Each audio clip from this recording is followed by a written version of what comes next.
주께 힘을 얻고 그 마음에 시온의 대로가 있는 자는 복이 있나니 그들이 눈물 골짜기로 지나갈 때에 그곳에 많은 샘이 있을 것이며 이른 비가 복을 채워 주나이다. 아멘. 오늘 시편 84편 1절에서 12절까지의 말씀, 예수 그리스도 시온의 대로라는 말씀의 제목을 가지고 함께 은혜를 나누고자 합니다. 구약에서 이 성전은 하나님의 임재를 상징하는 곳이었어요. 그러나 신약의 우리에게는 예배당과 같은 이 건물이나 특정한 장소가 성전이 아니라 성도와 공동체 안에 내주하시는 성령님으로 인해서 우리가 성전이 된 것이죠. 이렇게 우리가 움직이는 성전이 되었다는 것은 이 구약의 성도들이 알았다면 정말 너무나 놀랍고 부러워할 만한 그런 은혜인데, 우리가 그것을 은혜로 여기면서 또 예배 자리에 나와왔는지 한번 우리의 마음을 점검하는 시간 되길 바랍니다. 구약의 성전은 이 하나님을 만나는 이 거룩하다의 의미가 이제 구별됐다는 의미잖아요. 따로 떼어놨다 이런 의미인데, 그렇게 구별된 장소였기 때문에 제사장들이 외부인의 침입을 막기 위해 문지기로 서야 하는 곳이었어요. 오늘 시인이 그 악인의 장막에서의 첫날보다 하나님의 성전의 문지기로 하루를 살고 싶다고 말했던 그런 의미에서의 그런 문지기죠. 그 성전 안에는 또 성도들이 바친 그런 아주 귀중한 예물들이 가득했기 때문에 도둑의 침입을 막아야 할 필요가 있었죠. 그리고 뭐 그런 예물을 지키기 위해서는 부차적인 것이고, 가장 구별된 이유는 거룩하신 하나님의 임재를 소홀하게 여기는 이 백성의 무지함이 나라 전체를 하나님의 진노의 대상으로 그렇게 바꿔 놓을 수 있었기 때문에, 그런 이유가 이제 성전을 지켜야 하는 그런 주된 이유였어요. 여호수아서 7장에서 아간이라는 유다 지파 사람이 하나님께 그 전쟁에서 이제 이겨가지고 그 전리품들을 전부 다 하나님께 바쳐야 했었는데, 그 중에 일부를 도둑질해서 이스라엘이 만만하게 보았던 이 아이성 전투에서 패하는 그런 사건이 전개됩니다. 아간이 그 시날산의 외투라고 한 거는 이제 바벨론의 그 명품 외투를 말해요. 그 명품 외투 한 벌하고 은 2kg, 또 금괴, 금덩이 570g, 요거를 이제 하나님 앞에 다 드리지 않고 이제 그게 탐이 나가지고 자신의 그 천막 밑에다 땅을 파고 그렇게 묻어둔 사건이었었거든요. 그래가지고 결국 그 뭐 아간의 가족들 전부 다 아골골짜기, 우리가 찬송에서 눈물 골짜기, 아골골짜기, 이제 고난의 골짜기, 고통의 골짜기라고 하는 그 아골골짜기에 다 묻히잖아요. 이 사람들이 돌무더기에 그런 것처럼 이렇게 무지하고 어리석은 백성들을 물리적으로 또 영적으로 지켜야 하는 것이 이스라엘의 그 영적인 파수꾼이자 문지기인 제사장의 역할이었었죠. 신약에 우리는 성령께서 내주하시는 성전인 우리의 마음을 지키지 못하는 때가 정말 너무도 많지 않습니까? 이렇게 하나님의 임재를 사모하면서 나왔던 예배의 자리에서도 우리의 정신과 마음이 얼마나 산만하게 분주하게 이렇게 왔다 갔다 하는지 우리 한번 생각해 보면 좋을 것 같아요. 그럼에도 불구하고 구약의 성도들이 두려워했던 하나님의 진노와 심판으로 우리에게 값없이 주신 구원이 취소되지 않는다는 것. 이 자리에서 막 그 초대교회 아나니아 삽비라 부부처럼 갑자기 막 혼이 떠나가는 그런 심판이 임하지 않는다는 것이 얼마나 큰 은혜일까요? 우리는 이 은혜를 너무 값싼 은혜로 그렇게 취급해서 이제는 하나님을 너무 만만하게 보는 우리는 아닌가. 한번 그렇게 저도 그렇고 점검하는 시간 갖길 바래요. 예수 그리스도의 생명으로 대속받아 영생을 값없이 받은 우리는 얼마나 자유롭게 신앙생활을 하고 있는지 정말 구약의 그 백성들이 보면 기가 찰 오르실 거예요. 뭐 부러워서라기보다는 그냥 한심하다고 생각하지 않을까요? 우리가 마땅히 빌 바를 알지 못하나 우리를 위해 친히 간구하시는 성령께서 우리의 마음을 지키시는 그 문지기가 되어주시고 또 파수꾼이 되어주시지 않았다면 도둑처럼 호시탐탐 우리의 눈과 귀와 마음을 도둑질하려는 세상의 유혹에 매번 마음을 그렇게 뭐 강탈당하지 않았겠어요?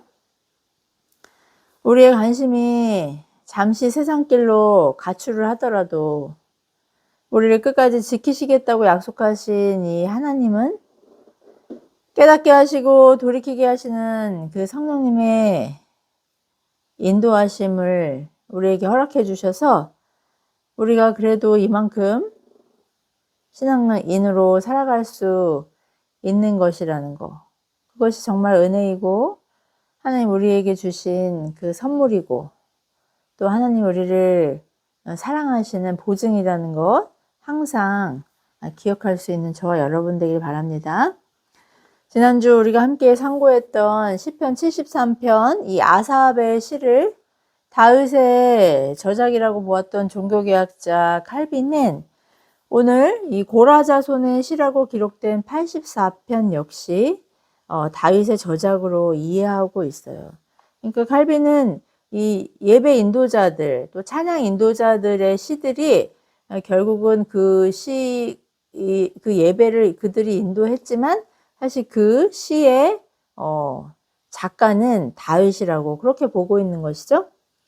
그 누구보다도 하나님을 사랑하고 또 하나님의 임재의 상징인 성막을 사랑했던 이 다윗은 아들 압살롬의 반역으로 유배 생활을 한 경우를 제외하고는 언제나 성전을 떠나지 않는 그런 예외자였죠.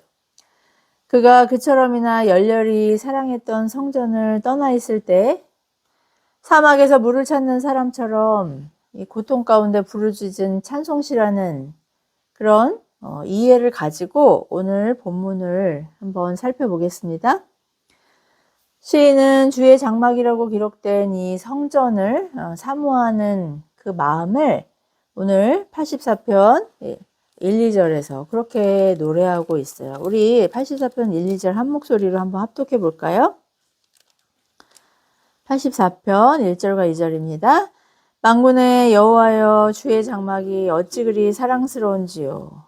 내 영혼이 여호와의 궁정을 사모하여 쇠약하며 내 마음과 육체가 살아계시는 하나님께 부르짖나이다.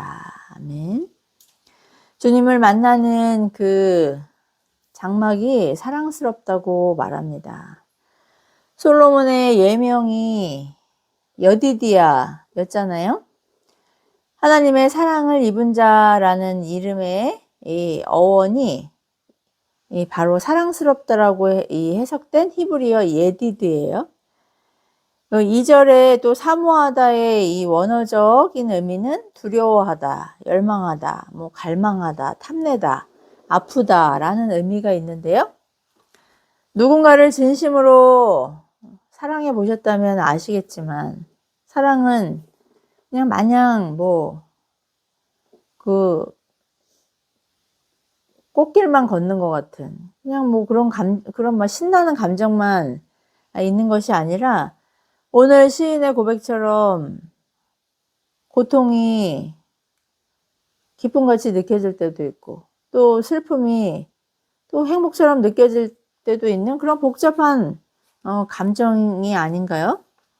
이런 사랑을 잃을까봐 두려워서 간절히 붙잡고 싶은 열망 같은 것 이게 아마 정말 그 사모함, 이 사랑의 본질 아닐까 싶어요.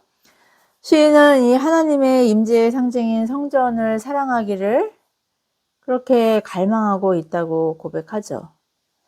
목마른 사람이 물을 찾듯이 또 배고픈 사람이 반찬 투정 안 하듯이 그렇게 간절한 마음으로 하나님의 임재를 사모한다고 고백하고 있어요.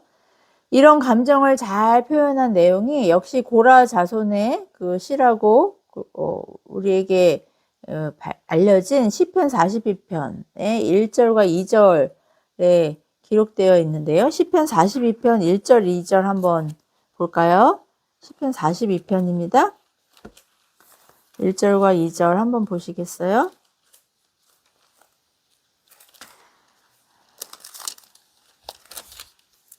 한번 1절과 2절 우리 한 목소리를 합독해 보겠습니다. 하나님이여 사슴이 시냇물을 찾기에 갈급함같이 내 영혼이 주를 찾기에 갈급하니이다. 내 영혼이 하나님 곧 살아계시는 하나님을 갈망하나니 내가 어느 때에 나아가서 하나님의 얼굴을 배울까. 아멘. 여기서 갈급하다고 지속적으로 이렇게 갈망하다, 갈급하다라고 이렇게 해석된 원어의 의미는 사실 이제 시인이 광야에서 발전기에 그렇게 뭐 암컷을 찾아다니는 수컷의 모습을 목격했을 때를 아마 상상하고 기록된 것이 아닌가 싶어요.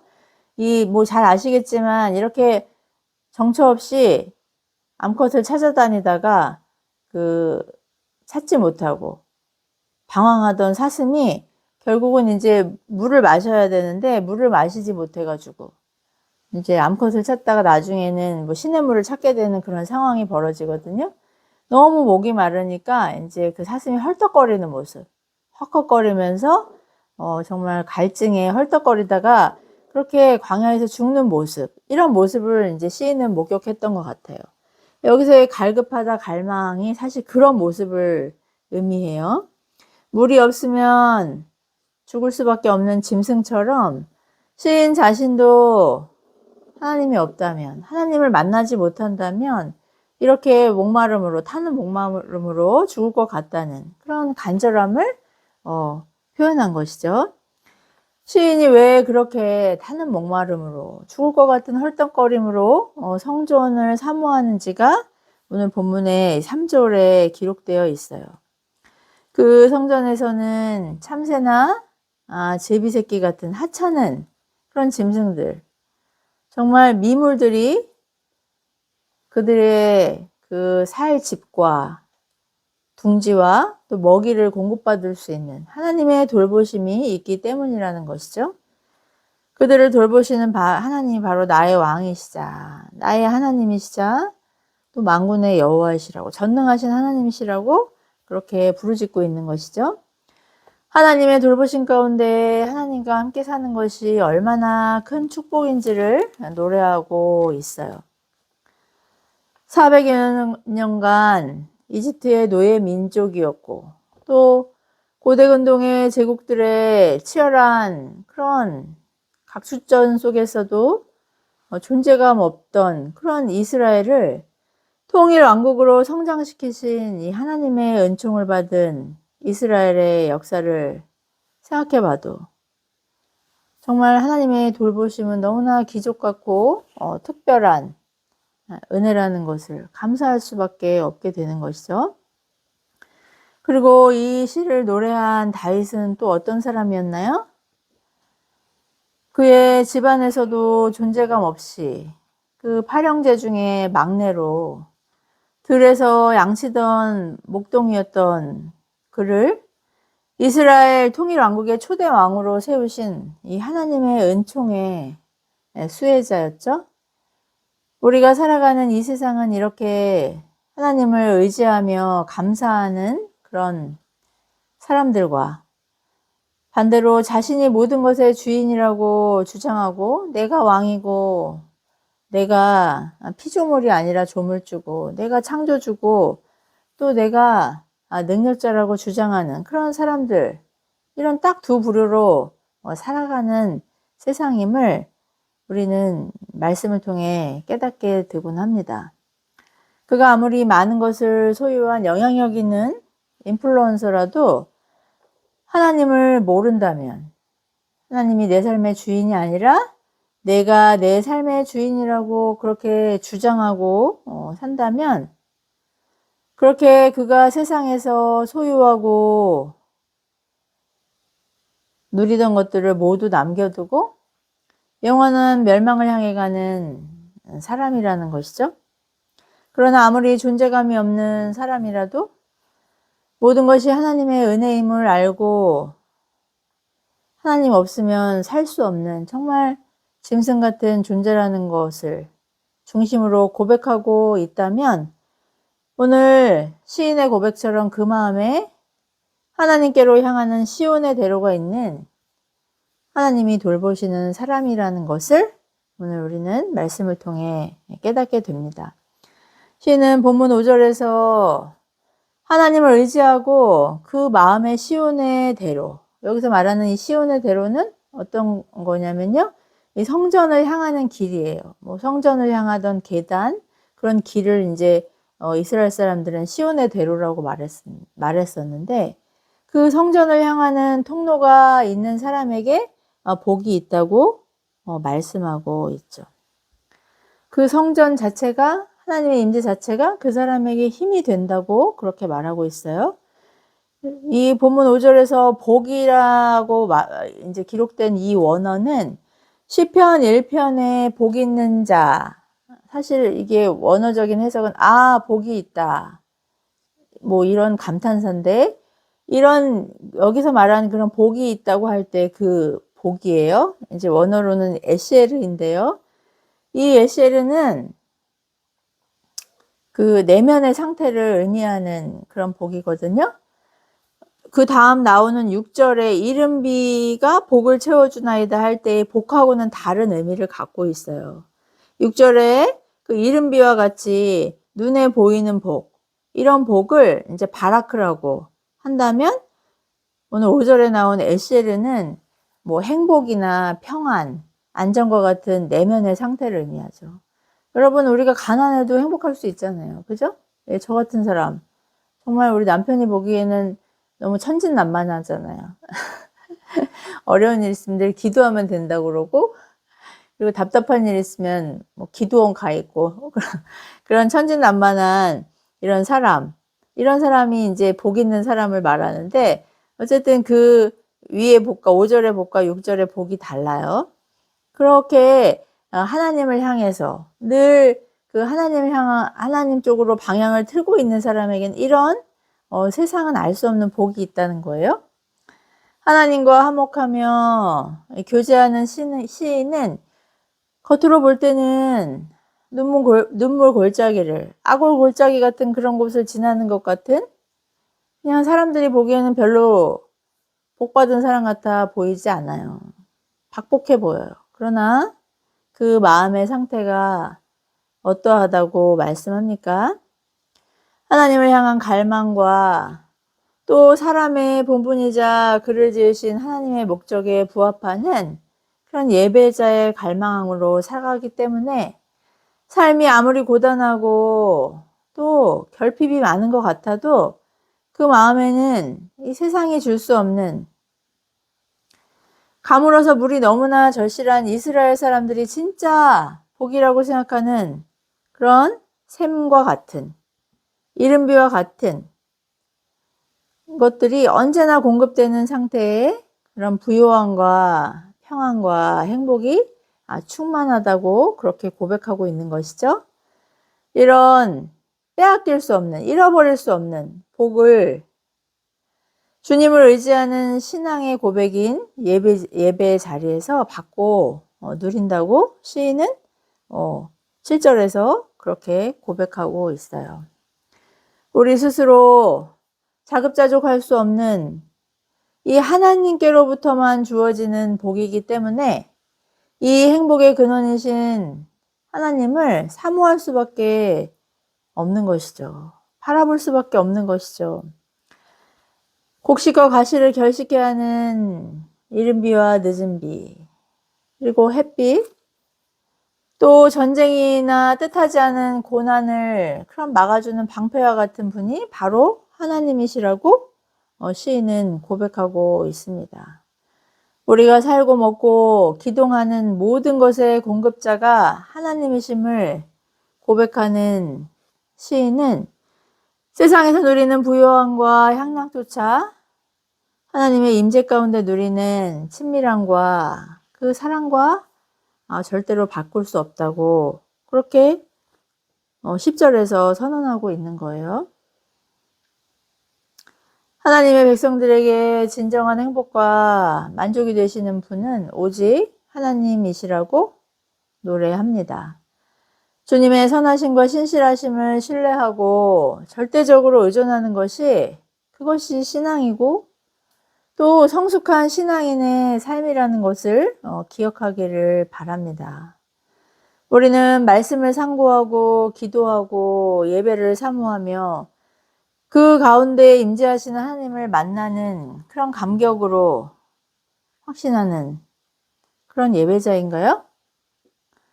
사도 바울 역시 이런 시인의 고백을 그의 빌립보서 3장 7절, 8절을 통해 고백했죠. 감옥에서 쓰여졌다는 옥중 서신 중 하나인 이 빌립보서에서 성도들에게 위로를 받아야 할 그가 정말 눈물골짜기도 그런 눈물골짜기가 없을 그 감옥에서 도리어 성도들을 위로하면서 쓴 편지이기 때문에 정말 역설적인 기쁨의 서신서라고 할 수 있어요. 그는 그리스도를 아는 지식이 뭐예요? 뭐 성경을 달달달 외워가지고 뭐 많은 정보와 어떤 그런 학식을 의미하는 것인가요? 그게 아니라 항상 성경에서 말하는 하나님 아는 지식은 하나님과의 인격적인 교제, 하나님의 성품, 하나님의 그 아름다우심, 거룩하심을 정말 인격적으로 맛본 그런 교제와 관련된 지식을 의미하거든요. 그러니까 주님과 교제하며 하나님을 경험하는 그 친밀함, 그것을 이제 그리스도를 아는 지식이라고 말하는데 그 지식이 그가 그토록이나 자랑스러워했던 그 목숨처럼 여겼던 그 유대 율법에 정말 가말리엘 문화에서 수확한 그 율법주의자들, 바리새인들의 그런 어떤 스펙, 그런 명예를 하나님의 친밀함과 견주어서 똥으로, 쓰레기로 여기게 할 만큼 하나님과의 그 교제가 소중하다고 그렇게 고백하지 않았나요? 감옥이라고 하나님의 임재를 뭐 방해할 수 있겠습니까? 그의 곁에서 로마에 가서 복음을 전하기까지 그와 늘 함께 하시면서 지키시겠다고 말씀하시는 주님의 임재가 있었기 때문에 그는 눈물 골짜기, 사망의 음침한 골짜기 같은 감옥에서도 그 하나님의 임재 가운데 하나님을 예배할 수 있었던 것이죠. 예배를 통해 하나님의 임재를 경험하고 사모했던 이 믿음의 선배들의 고백이 우리의 고백이 되기를 축복합니다. 우리의 공예배와 또 일상의 경건이 습관적이고 때로는 맞듣지 않고 심지어 성가신 루틴이 되어서 사모함이나 갈망 없이 기대와 간절함 없이 그저 버티고 견뎌야 하는 그런 성가신 의무가 되어가는 것은 아닌지 이 시간 하나님 앞에 진실한 마음으로 회개하는 시간 되기를 바랍니다.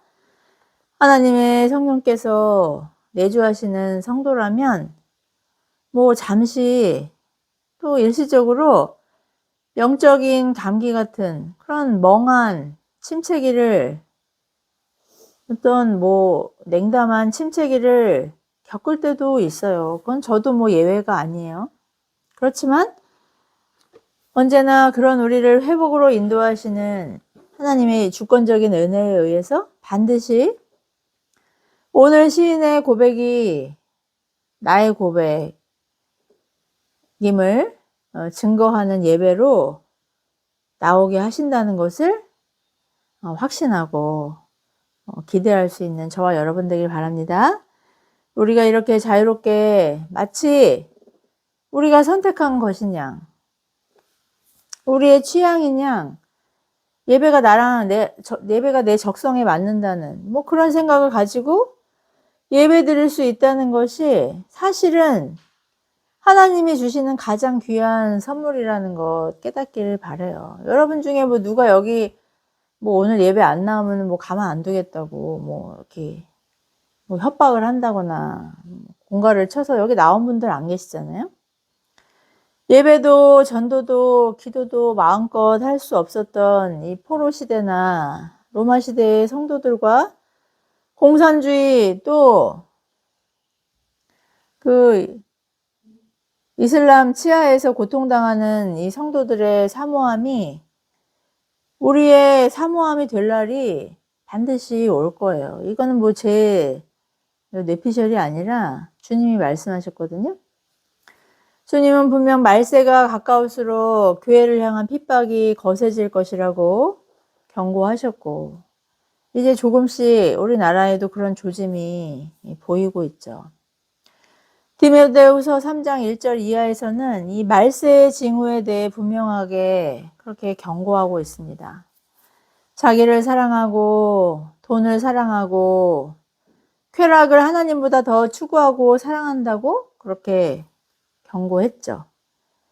예배를 금지하는 공산주의나 그런 뭐 이슬람 국가도 그런 곳에서 살아가는 성도들 너무나 두렵겠지만 사실 더 무서운 건 말세의 징후인 이 이기심과 쾌락사랑이라는 그런 유혹과 미혹입니다. 초대교회가 들불처럼 확산된 것은 모두 이 핍박과 고난 가운데였어요. 중세교회의 타락은 4세기 기독교가 로마의 국교가 되면서부터였잖아요. 부요함, 향락, 안정은 사실 하나님이 주시는 것이라기보다는 만몬이 주는 것일 수도 있기 때문에 주님도 돈과 하나님을 겸하여 섬길 수 없다고 그렇게 경고하신 것이죠.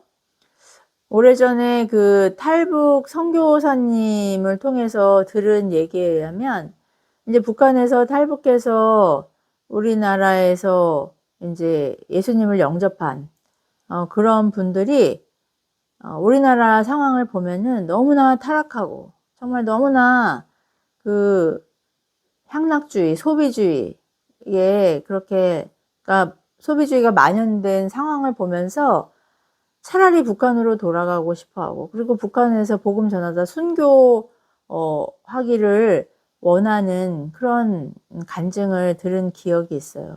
그러니까 우리는 이런 소비지상주의 또 이런 향락주의 문화에 너무나 익숙해서 우리는 잘 느끼지 못하고 있지만 외부에서 보면 그런 핍박 가운데서 예수님 영접한 사람들이 보면 사실은 북한보다 우리나라가 더 위험하다고 그렇게 말씀하셨었는데 사실 그게 정말 팩트가 아닐까 생각해 보게 됩니다. 이렇게 물질이 넘쳐나고 소비가 우상이 된 것 같은 그 풍요의 자본주의 시대가 어쩌면 하나님 보시기에 더 악하고 위험한 시대일지도 모른다는 생각을 하게 됩니다. 우리의 마음이 더 이상 하나님을 향한 갈망으로 목마르지도 굶주리지도 않았다는 것을 우리는 우리의 예배와 또 말씀을 대하는 태도에서 발견하곤 하지 않나요? 라우디게아 교회의 교인들의 고백처럼 나는 부요하고 부족함이 없다고 그렇게 말하는 우리의 생활이 아닌가 점검하게 돼요. 신앙행위가 인격적인 하나님과의 교제가 아니라 정보의 수집이나 지식의 축적을 위한 그래서 내가 많이 알고 있다는 그런 자기의가 될 수 있기 때문이죠. 그래서 거짓 선생들이 또 이단들이 그렇게 자기의로 충만한 정말 교회 일에는 엄청 열심인데 사실 하나님께는 관심이 없는 그런 사람들을 타겟으로 삼아서 유혹하면 백전백승하게 되는 것이죠. 기도 역시 하나님을 나의 아버지, 나의 하나님으로 그렇게 신뢰하며 의지하며 의뢰하며 나아가는 은혜의 방편이 아니라 그냥 내가 원하고 바라는 것, 그런 소원을 이루기 위한 어떤 수단으로 오해하고 있는 경우가 얼마나 많은지 우리는 우리 주변을 통해서도 깨닫게 되잖아요. 하나님을 인격적으로 만나고 누리는 성도는 오늘 시인의 고백처럼 그냥 하나님이 나의 하나님이심으로 인해서 내가 하나님과 함께 할 수 있다는 그 이유 하나만으로 하나님 앞에 살아간다는 그 코람데오의 신인식으로 인해서 그것 자체로 행복하다고 고백할 수 있는 것이죠. 주님과 함께 하기에 비록 우리의 삶은 많은 결핍이 있고 또 원치 않는 그런 어려움과 난관의 연속일지라도 그 무엇도 그 어떤 상황도 빼앗을 수 없는 이 기쁨이 하나님 주시는 그 부요함이 행복이 물된 동산 같고 마르지 않은 샘같이 우리 안에서 충만하게 흐르기 때문에 우리는 그 충만함을 외적인 찬양으로 고백할 수밖에 없게 되는 것이죠. 우리가 예배만 바르게 잘 드려도 가장 최선의 전도라고 신학자인 브라이언 채플은 그렇게 말합니다. 우리의 예배에 하나님과 교제하는 말씀과 기도에 하나님의 임재하심 또 함께하심을 우리가 매 순간 맛본다면 하나님 없이 잘 살 수 있다고 선언하면서 하나님만 의지하는 우리를 조롱하는 세상에 가장 바람직한 전도를 하고 있다는 것을 기억할 수 있길 바랍니다. 우리의 흐트러진 예배와 경건 생활에 하나님을 갈망하는 그런 감격이 회복되기를 간구하는 저와 여러분 되길 축복해요. 어미하시고 거룩하신 하나님의 임재를 두려워했던 그러나 이끌리던 사랑 가운데 정말 조심스럽게 하나님께 나아갔던 구약의 성도들과는 달리 이제는 어린아이처럼 담대하게 하나님의 품을 찾을 수 있도록 우리의 시온의 대로가 되신 예수 그리스도의 십자가의 대속과 부활의 생명 그리고 지금도 만유를 통치하시는 주님의 위엄 앞에 더욱 감사와 찬양을 드릴 수 있는 저와 여러분 되길 축복합니다.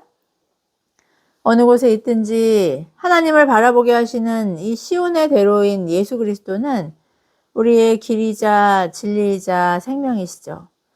그 생명으로 인해 우리는 예배의 자리로 하나님 만나는 자리로 부지런히 달려갈 수 있게 된 거예요. 하나님과 화목하며 교제할 수 있는 이 길이 우리의 심령을 관통하고 있다는 사실에 늘 감사할 수 있길 바랍니다. 한 주간도 우리의 공적인 예배와 또 삶의 매일의 예배 그리고 섬김과 나눔을 통해 하나님의 살아계심과 주권자 되심을 담대히 증거하길 바랍니다. 세상에서 보면 좁은 길이지만 신앙의 눈으로 보면 가장 아름다운 그 대로인 예수 그리스도를 의지하는 성도에게 주시는 이 세상이 알 수 없는 부요함을 먼저 맛보고 누리고 그리고 세상에 증거할 수 있는 저와 여러분 되기를 예수님의 이름으로 축복합니다. 기도하시겠습니다. 자비로우신 하나님 아버지 은혜를 감사합니다.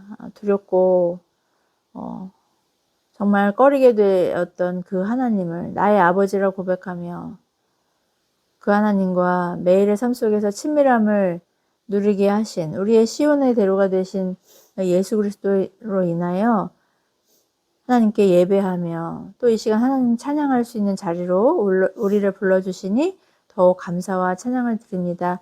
이 빼앗길 수 없는 하나님 주신 이 보화와 같은 성도의 그 직분과 또 특권과 그 보배로운 그 존귀함을 이 세상의 그 어떤 것과도 바꿀 수 없다고 우리의 삶으로 또 입술로 고백할 수 있는 신실한 예배자들로 또 예수 그리스도의 증인으로 한 주간도 승리할 수 있도록 은혜를 더하여 주시옵소서. 모든 말씀 보배롭고 존귀하신 우리의 시온의 대로가 되시는 예수 그리스도의 이름으로 간절히